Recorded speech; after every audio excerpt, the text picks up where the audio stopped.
Bonjour aux investisseurs et futurs investisseurs immobiliers. J'espère que vous allez bien, j'espère que vous allez tous très bien.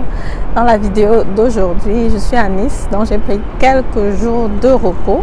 Pendant ces périodes-ci, en général, mon calendrier est bloqué pour les personnes qui veulent les premières consultations. Mais pour tous ceux avec qui je suis déjà en contact,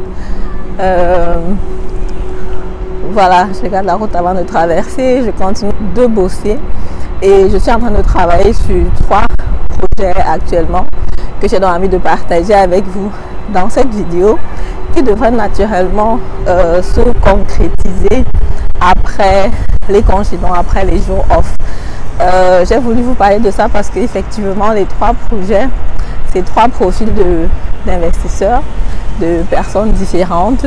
Donc je vais partager juste avec vous pour que si vous êtes aussi sur ce type de profil là, que vous vous sentez motivé, que vous vous sentez encouragé pour investir parce que vous n'êtes pas forcément seul. Je vous retrouve donc comme ça après le générique.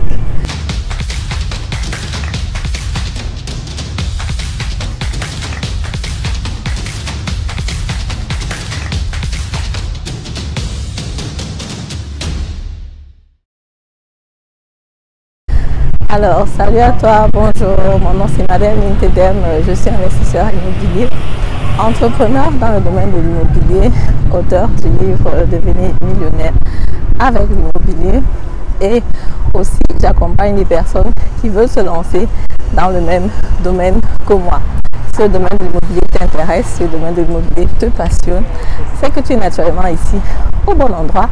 Je t'invite tout simplement à t'abonner à la chaîne, activer la cloche de notification pour ne rien rater. Voilà, sans plus tarder, donc rentrons sur le vif du sujet. Alors, je vais donc commencer par le profil numéro 1 qui était le profil assez complexe. Donc, c'est un couple qui ont déjà des biens immobiliers. Donc, ils ont déjà 4 biens immobiliers à leur actif. Donc, ils sont déjà à plus d'1 million d'euros de patrimoine. Et justement, ils ont décidé comme ça d'investir sur un bien immobilier qui se trouve dans mon réseau. Et en fait, on est en contact depuis un moment déjà. Ils réfléchissaient, ils se disaient, ok, avec taux d'intérêt qui sont élevés, parce qu'il faut avouer, quand je dis qu'ils ont déjà 4 biens immobiliers jusqu'à présent, tu comprends bien qu'ils ont commencé à investir assez tôt et qu'ils ont profité aussi de la phase où le taux d'intérêt était bas. Et c'est ça aussi justement le problème avec des personnes qui ont commencé à investir depuis.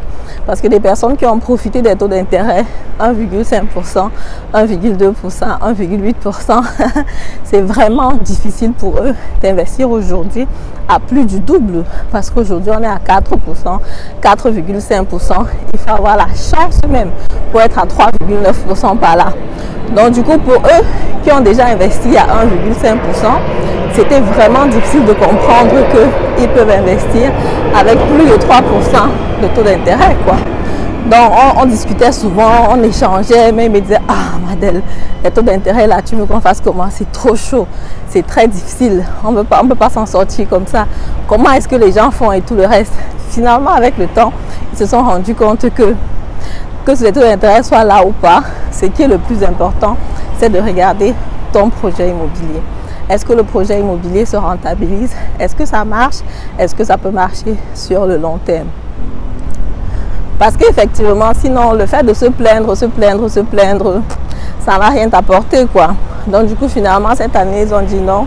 L'année-ci ne va pas finir comme ça. Depuis là, on en parle, mais on ne fait rien. Mais cette année, il faut qu'on passe à l'action. Donc, du coup, je leur ai présenté le projet. Ils ont validé.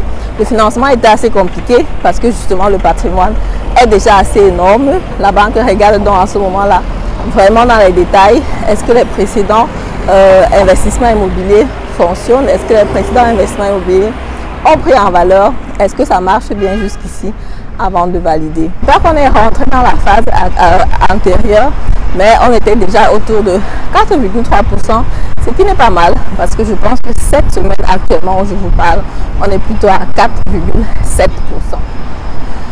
Voilà le deuxième cas de figure. C'est un couple qui a donc décidé comme ça d'investir. Ils ont déjà un enfant.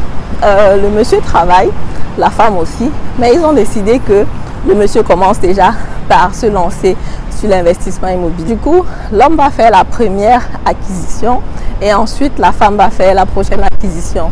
C'est une stratégie que je conseille aussi souvent aux personnes qui sont mariées parce que comme vous le savez, après 10 ans, vous pouvez vendre les biens immobiliers l'un à l'autre en économisant sur la taxe de mutation de biens. Donc du coup, c'est une stratégie que vous pouvez aussi faire quand vous êtes marié et que vous deux vous avez une bonne crédibilité. Si vous voulez, l'homme peut d'abord investir, ensuite la femme, ou alors la femme investit d'abord et ensuite l'homme, quoi. C'est vous qui voyez. De toutes les façons, le monsieur a donc décidé de commencer dans ce cas-ci. Peut-être qu'il veut d'abord un peu tester pour voir si ça marche vraiment avant que la femme se lance, donc pas genre on met tous les œufs dans le même panier, quoi. Mais bon, moi je suis sûre de moi, je suis sûre de mon produit, je suis sûre des biens immobiliers que je propose. On a un service qui fait avec et on s'arrange toujours à mettre nos investisseurs immobiliers le plus à l'aise possible, quoi. Donc du coup, là je suis tranquille. Si c'était pour eux juste une façon de me tester, c'est que moi je n'ai pas de soucis. Je sais que je vais relever le challenge avec bravoure. Pour ce qui est du financement, c'était un peu plus compliqué. C'est vrai qu'ils n'avaient pas de biens immobiliers déjà à leur actif jusqu'à présent, alors du moins le monsieur pas encore. Mais il y avait un crédit de consommation.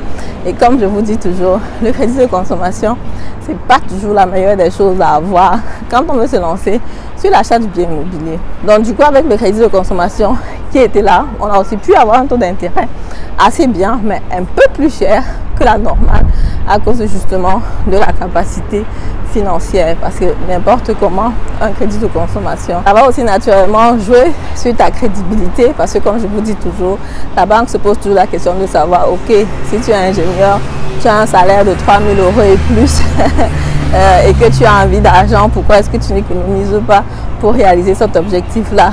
Pourquoi tu as recours à un crédit de consommation? Et du coup, ça va rendre ton dossier un peu plus compliqué. La banque peut te donner l'argent, la banque va te donner l'argent un peu plus cher qu'à d'autres personnes. Et puis voilà, tout se passe plutôt bien. Le projet, il est top dans le Essen, non loin de Francfort. C'est ce que justement le gars a choisi parce que dans mon portfolio, j'ai plusieurs biens immobiliers et après lui avait présenté 3-4 biens. Il a donc choisi ce projet-là qui était justement même le dernier projet qu'on avait à Francfort et il se l'est arraché comme ça là sans se faire.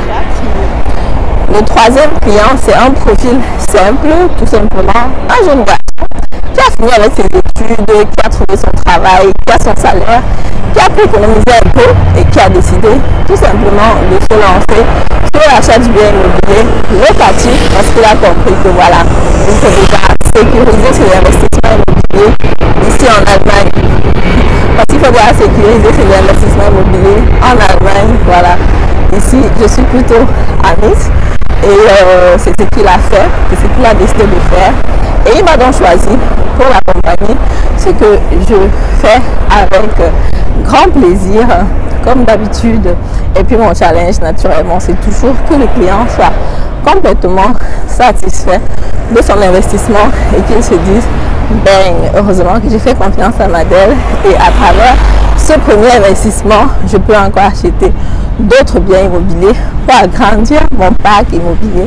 Parce que comme vous le savez, le but, ce n'est pas seulement d'acheter un bien immobilier et de s'arrêter, c'est d'acheter plusieurs biens immobiliers, c'est de se construire un parc immobilier intéressant. Et pour tous ceux qui commentent souvent mes vidéos ou alors mes posts sur Facebook, en me disant de demander plutôt aux jeunes qui finissent avec les études d'aller investir en Afrique que de venir investir sur l'immobilier en Allemagne. Moi, ce que moi je dis tout simplement, c'est que je n'interdis à personne d'investir en Afrique déjà. Moi aussi j'investis en Afrique, mais l'avantage qu'on a quand on investit en Allemagne sur l'immobilier, c'est l'effet de levier. Donc avec l'effet de levier, tu investis en Allemagne vraiment sans problème. Pourtant en Afrique, tu as besoin de fonds propres pour investir. Et si tu commences par l'Afrique et que tu es coincé, ça va être très difficile de te relever. Pourtant, si tu commences en Allemagne, tu te fais accompagner, tu as quand même toujours la possibilité d'avoir du cash pour aller investir en Afrique. C'est ce que j'ai fait et c'est ce que je conseille naturellement à chacun de faire parce que je trouve que c'est la méthode la plus facile pour se construire un patrimoine sans trop se stresser. Donc je vous conseille ce que j'ai essayé, ce qui a marché pour moi, et si vous mettez mes techniques en place, certainement je pense que vous allez obtenir le même résultat. Voilà, je vous dis comme ça, merci de m'avoir écouté. Si la vidéo vous a plu, comme d'habitude, je vous invite comme ça à me mettre un pouce en haut, commenter la vidéo, partager massivement la vidéo. Et on se dit à très bientôt pour la prochaine vidéo. Au revoir.